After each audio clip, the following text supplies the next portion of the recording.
आदरणीय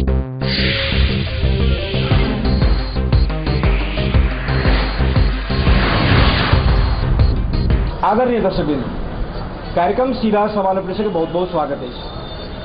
आजुक सीधा सवाल कार्यक्रम के अतिथि छथि नेपाल के चिर परिचित व्यक्तित्व, लंबा समय से विभेद के विरुद्ध के संघर्ष में अपन महत्वपूर्ण योगदान निर्वाह करने नेता छथिन तराई मधेश लोकतांत्रिक पार्टी के वरिष्ठ उपाध्यक्ष हृदय त्रिपाठी। और हिंदी भाषा भाषी छथि, तो इनका सब मैथिली में नहीं हिंदी में बातचीत करने के प्रयास करो। त्रिपाठी जी, आपका बहुत बहुत स्वागत है कार्यक्रम सीधा सवाल में। धन्यवाद आपको बहुत बहुत। आपसे सीधा बात करें, फिर मधेश आंदोलन की चर्चा चल रही है, कैसा होगा आंदोलन, आगे का आंदोलन? मधेश आंदोलन में ही है, सिर्फ स्वरूप बदला हुआ है। और इस बार आंदोलन में पहाड़ के आदिवासी जनजाति भी के साथ हम लोगों का एक गठबंधन तैयार हुआ है, जिसके वजह से मात्र मधेश में आंदोलन नहीं होगा, पूरे देश में ही आंदोलन का कार्यक्रम संपन्न होगा इस बार। इस स्वरूप परिवर्तन जो अभी किए हैं, 6 महीने के बाद किए हैं, उसी समय क्यों नहीं किए? उस समय करते तो क्या होता? देखिए, आंदोलन का स्वरूप निर्धारण जनता नहीं करती है, राज्य करता है। राज्य यदि सभ्य है, शालीन है, तो एक अनशन करने पर भी काम चल जाएगा। लेकिन राज्य यदि जंगली है, दमनकारी है, असभ्य है, तो बड़े से बड़े आंदोलन करने की बाध्यता जनता को पड़ सकती है। हम लोग यही देखे हैं, माओवादी जैसा हथियार उठाने वाला शक्ति भी राज्य के दमन उसका सबसे बड़ा कारण बना। हम लोग शांतिपूर्ण आंदोलन करते वक्त 42 दिन में 42 लोगों को शहीद बनाया राज्य ने, तो मजबूर होकर के हम लोग सीमा केंद्रित आंदोलन किए। नाकाबंदी नहीं है, नाका केंद्रित आंदोलन था, और जिसका मूल उद्देश्य था नेपाल का राजस्व पर प्रहार करना। सही अर्थ में कहा जाए तो राजस्व पर प्रहार तो हुआ, लेकिन असभ्य सरकार होने की वजह से उसका लेखा जोखा आज तक उसने श्वेत पत्र जारी नहीं किया है। परंतु उससे अभाव जो ग्रस्त हुए लोग, तो जनमानस में एक प्रकार का ये स्थिति पैदा हुआ कि यह आंदोलन जनता को जो है ज्यादा परेशान किया है। राज्य बहुत ज्यादा परेशान था, लेकिन नाटकीय था, वो अपने परेशानी को कभी दिखाया नहीं। तो आंदोलन का उपलब्धि होता है, अगर 6 महीना आंदोलन का उपलब्धि की बात करें तो जनता अभी भी जानना चाहता है कि क्या उपलब्धि है। देखिए, आज ही मैंने कहा है और स्पष्ट कहना चाहता हूँ, मधेश इस आंदोलन के बाद बदल गया है। उसको हम लोग छू नहीं पा रहे हैं, देख नहीं पा रहे हैं, समझ नहीं पा रहे हैं। जो बदला हुआ आज का मधेश इस आंदोलन के बाद जो बदला हुआ है, वो सब कुछ लेकर के ही छोड़ने वाला है। एक छोटा सा बच्चा किसी झंडा और झुंड को देखता है तो जय मधेश का नारा लगाता है। एक वृद्ध यदि मिलते हैं तो यही कहते हैं कि छोड़ना नहीं है, लेकर ही छोड़ना है। ये जो क्रांतियां या परिवर्तन का सबसे बड़ा कारण बनता है चेतना। चेतना में परिवर्तन हो गया तो बाकी भौतिक परिवर्तन का कोई कैलेंडर नहीं रहता, इसका कोई ज्योतिष शास्त्र में वो नहीं है कि कब प्राप्त होगा। जो मूल विषय है हासिल करना, मेरे अपने जीवन काल का अनुभव यह कह रहा है कि जो बदला हुआ मधेश है, वो बदला हुआ मधेश लेकर के ही छोड़ेगा। दूसरी बात, अगर जेपी की संपूर्ण क्रांति की बात करें या गांधी जी के आंदोलन की बात करें, आपका अनुभव भी है, आपने अपना भूमिका वहां भी निर्वाह किए होंगे ही पक्के। क्या लगता है मधेशियों नेता का क्या कमजोरी है जो जनता अभी भी स्वीकार नहीं कर रही है? देखिए, दोनों लड़ाइयों का दो अलग अलग कैरेक्टर था। वो विदेशियों के विरुद्ध में औपनिवेश नारायण की भी बात की, हम औपनिवेश बात के खिलाफ की लड़ाई, और ये एक जो है तानाशाही के विरुद्ध की लड़ाई जयप्रकाश जी ने किया। हम लोगों का समस्या और जटिल है, क्योंकि आंतरिक औपनिवेशवाद को समझाना बड़ा कठिन होता है। आप नीति से लड़ सकते हैं, नीयत से लड़ना बड़ा कठिन है। नीति दिखाई देता है, नीयत दिखाई नहीं देता है। तो ये लड़ाई लंबी है, क्योंकि हम जानते हैं कि जिस दिन ये लड़ाई पूरा होगा, नेपाल का राज्य सत्ता का बनावट उसी दिन परिवर्तन हो जाएगा, और वो सामान्य लड़ाई नहीं है। शुरू से और आज तक का राज्य सत्ता का एक ही बनावट है, और जिस दिन मधेश का आंदोलन पूर्णता की ओर जाएगा, ये समझ लीजिए कि राज्य सत्ता जो है का बनावट बदल गया। ये लड़ाई और कठिन है। जैसे मैंने कहा, जयप्रकाश जी के लड़ाई में क्या था कि लोकतंत्र के प्रति की जनता की आसक्ति को उन्होंने समझाने में उनको दिक्कत नहीं हुई। इंदिरा गांधी का इमरजेंसी, उसके बाद के उनके क्रियाकलाप ने भारतीय जनता जनमानस को झकझोर दिया था, जिस नब्ज को जयप्रकाश जी ने पकड़ा और बड़ा तेजी से बढ़ा जो है। हम लोग वहां जैसे मैंने कहा कि आंतरिक औपनिवेश के विरुद्ध की आंदोलन जो है ये जटिल होता है। इसका सबसे बड़ा उदाहरण है साउथ अफ्रीका। अंग्रेज लोग बाकी संसार छोड़ के चले गए, लेकिन जो अंग्रेज वहां बस के साउथ अफ्रीकन नागरिक बन के और अल्पमत का शासन बहुमत पर थोप दिए थे। मंडेला जैसा आदमी को 29 वर्ष तक तो जेल में रहना पड़ा। निर्वासन बात की बात छोड़िए और सामान्य बात छोड़िए, जबकि उस लड़ाई से भी कठिन लड़ाई है हम लोगों का, क्योंकि बहुमत और अल्पमत की नहीं है। यहाँ एक त्रिकोणीय जनसांख्यिक बनावट है। 1/3 मधेसी है, 1/3 खस आर्य है, 1/3 आदिवासी जनजाति है।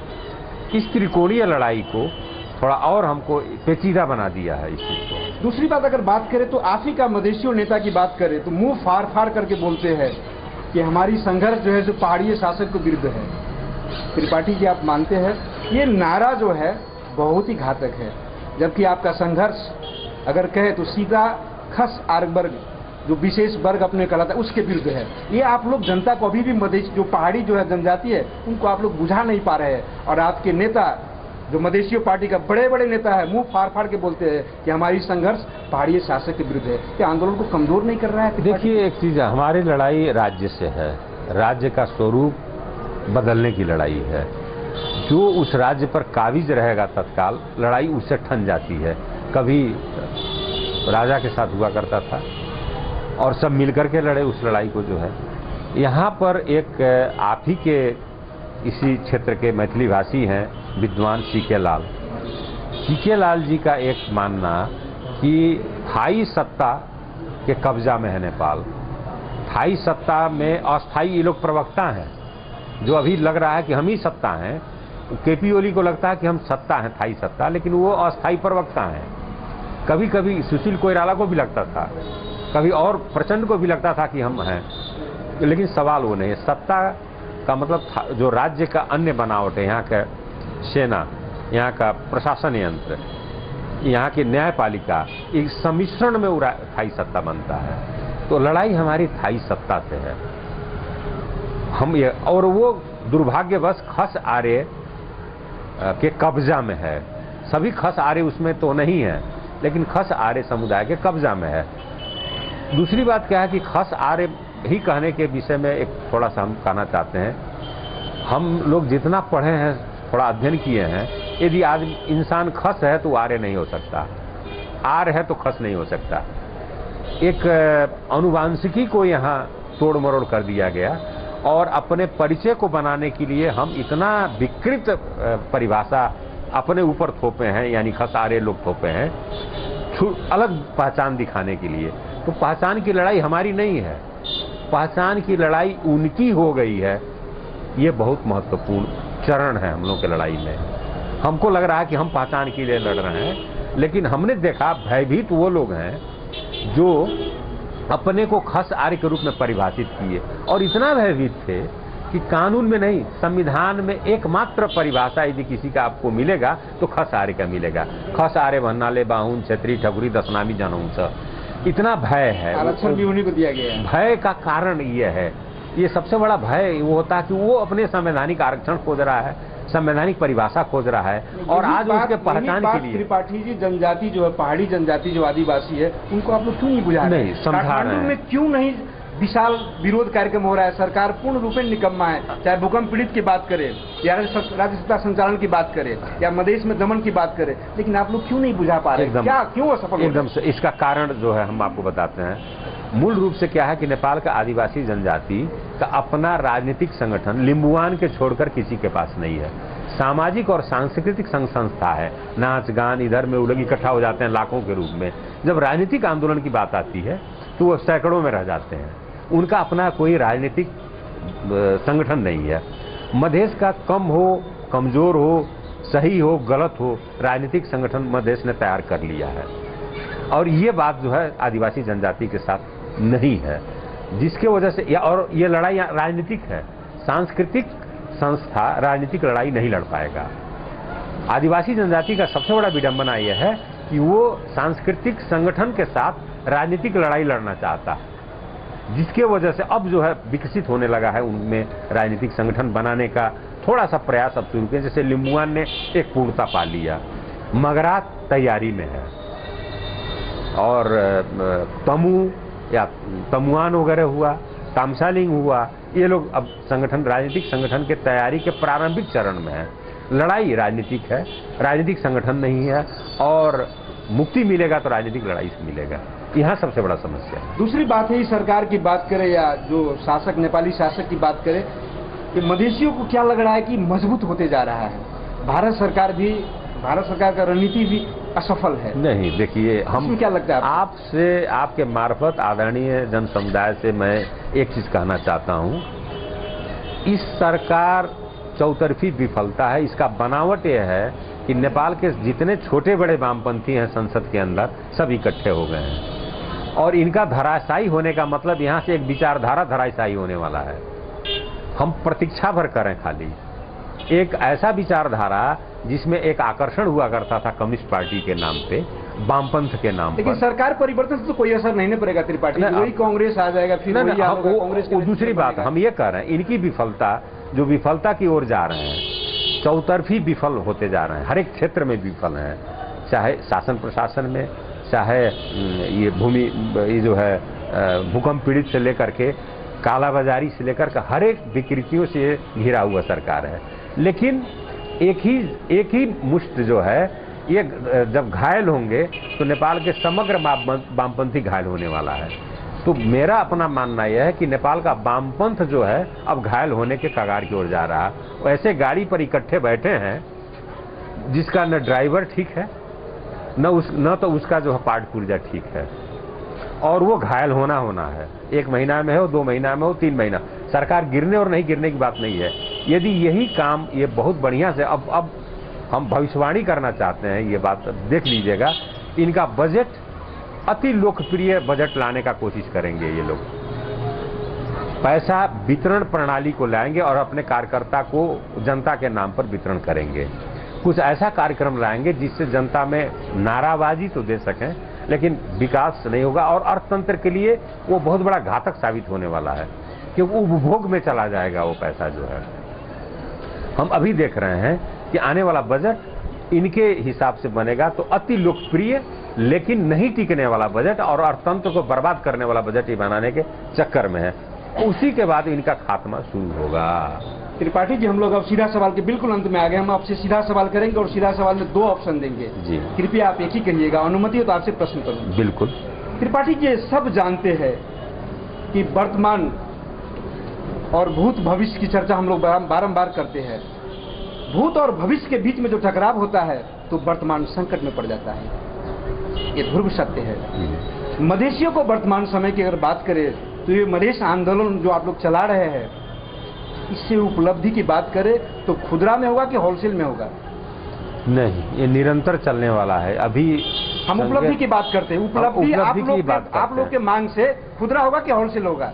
खुदरा ही होगा। खुदरा ही होगा। तो होलसेल के लिए डायरेक्ट आंदोलन क्यों नहीं करते आर और पार की, नहीं, जिससे मधेसी को संपूर्ण अधिकार मिल जाए? ऐसा कौन सा आंदोलन है कि सेना में 1/3 मधेसी एक ही दिन बैठ जाएगा? ऐसा कौन आंदोलन है कि ब्यूरोक्रेसी में 1/3 से ज्यादा मधेसी एक ही दिन बैठ जाएगा? लेकिन भारत में तो हुआ था, अगर अंग्रेज को पूरा भगा दिया, गांधी जी या सुभाष चंद्र बोस। हम शुरू में कहे उनकी लड़ाई और हमारी लड़ाई में फर्क है। वो हमारे नेतृत्व कमजोर है कि नेतृत्व तो फिर नया आना चाहिए? नहीं, नेतृत्व की, मधेसी नेतृत्व की अगर बात करें त्रिपाठी, हम उसको नेतृत्व कमजोर है कि नहीं? हम डिफेंड नहीं करना चाहते नेतृत्व मजबूत है या कमजोर है, हम दावा नहीं करना चाहते हैं। आप दावा क्यों नहीं करना चाहते हैं? नहीं, आपका आशंका आपके नेताओं पर? नहीं, खुला है हम। त्रिपाठी जी, अगर एक चीज सत्य है, त्रिपाठी जी की बात करें या राजेंद्र महतो की बात करें या उपेंद्र यादव की बात करें, एक आपस में सबका मेल नहीं है। मधेसी जनता अभी भी आंदोलन के मूवमेंट में है, लेकिन नेताओं जो है अपनी अपनी डबली बताते हैं। ये तो ध्रुव सत्य है ना त्रिपाठी जी? अलग व्यक्ति की अलग शैली होती है, लेकिन मकसद एक है। आखिर नेतृत्व तो कर रहा है ना, मकसद एक है। मकसद में तो सब लोग एक हैं। मेरा कहने का मतलब क्या है कि जो एक झटके से हम सब पालेंगे, मधेसी जनता से कहना ये फिर दूसरा मनोवैज्ञानिक शोषण है। लेकिन युवा सब जो सीके राउत के मार्ग पर जो जा रहा है, गांव-गांव में अगर देखे, सीके राउत को लोग विश्वास कर रहा है। त्रिपाठी जी, आप गांव का भ्रमण कीजिए, गांव में युवाओं से भेटिए, मधेसी युवाओं से, वो सब सीके राउत की प्रवृत्ति और सीके राउत की मार्ग पर ज्यादा से ज्यादा ऐसा है कि हम गाँव में घूमते हैं, कुछ मिला है इस संबंध हम लोग में? जमीन के ही लोग हैं। मिला इन्फॉर्मेशन त्रिपाठी जी? इन्फॉर्मेशन त्वरित प्रतिक्रिया होता। अभी भी नेपाल में ऐसे बहुत लोग हैं जो कहते थे इससे अच्छा तो राणा शासन था, वो राणा शासन लाने नहीं जाते हैं। की बात कर रहे हैं, वर्तमान की बात कर रहे हैं, वर्तमान क्षण अटल है, सीके राउत का जो हवा चल रही है वर्तमान, जैसे प्रदेश नहीं मिल रहा है तो ले लिया जाए ना, देश है, ये त्वरित प्रतिक्रिया है। जब वो लड़ेगा देश के लिए तब उसको आटा दाल का भाव मालूम होगा, बाजार भाव का। अभी बाजार भाव जिसको नहीं मालूम है, युवा चाहते हैं कि त्रिपाठी जी मध्य प्रदेश की बात जमाना से कर रहे हैं। ऐसा है कि अपने विचार से और अपने मिशन के लिए हम लड़ते हैं। हम इंपोर्टेड इंजेक्टेड मिशन हमारे में नहीं रहता है। और आपसे तीसरा सवाल करें, मधेश आंदोलन जो अभी जिस हिसाब से चलना चाहिए, आप इस आंदोलन की संचालन पर पूर्ण रूपेण संतुष्ट है कि थोड़ा असंतुष्टि आपको? नहीं, हम संतुष्ट हैं। हम संतुष्ट इसलिए हैं कि आंदोलन का स्वरूप बदलने के बाद जितना अंतर्राष्ट्रीय सहयोग हम लोगों के समर्थन मिला है, वो इसी कारण से मिला कि हमने स्वरूप बदला है।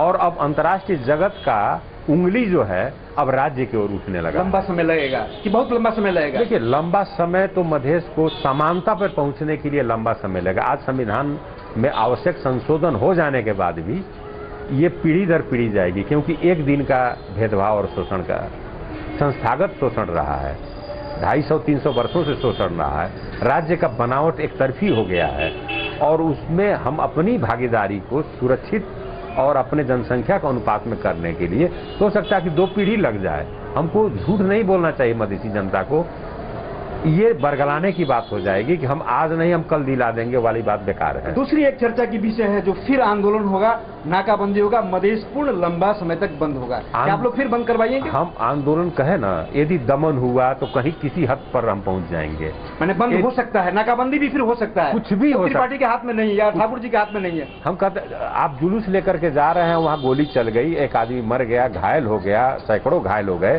तो वो नेता से पूछने जाएगा कि हम क्या करें? वो अपना तय कर लेता है आंदोलन का रास्ता। बहुत सा आंदोलन का रास्ता जनता स्वयं चुन लेती है और तय कर लेती है, राज्य के व्यवहार पर निर्भर है। अब आपसे बिल्कुल अंतिम प्रश्न करें, आप लोग समानुपातिक, उसमें भी समावेशी समानुपाती की बात आप लोग करते हैं। आपकी जो पार्टी है, जो आंदोलन से इस पार्टी का जन्म हुआ, तराई मधेश लोकतांत्रिक पार्टी का, ये पार्टी पूर्णतः समानुपातिक है कि थोड़ा इसमें अभी कमी लग रहा है? अब इसको देखने का नजरिया समानुपातिक, हम मधेश को एक इकाई मानते हैं, इसलिए समानुपातिक ही नहीं है, 100% है। ये हमारा समानुपातिक है, हमारा मान है। समानुपातिक शब्द नहीं आया वहाँ, 100% मधेशियों की पार्टी है। हम लड़े, जब मधेश के लिए लड़ने निकले तो मधेश को एक इकाई ही माने, चाहे कंचनपुर का राणा थारू हो या झापा का राजवंशी गनगाई ताजपुरिया हो, वो अपने को गर्व से कहता था कि हम मधेशी हैं। ये बाद का विकृति हम देख रहे हैं और वो विकृति कमजोर किया है आंदोलन को।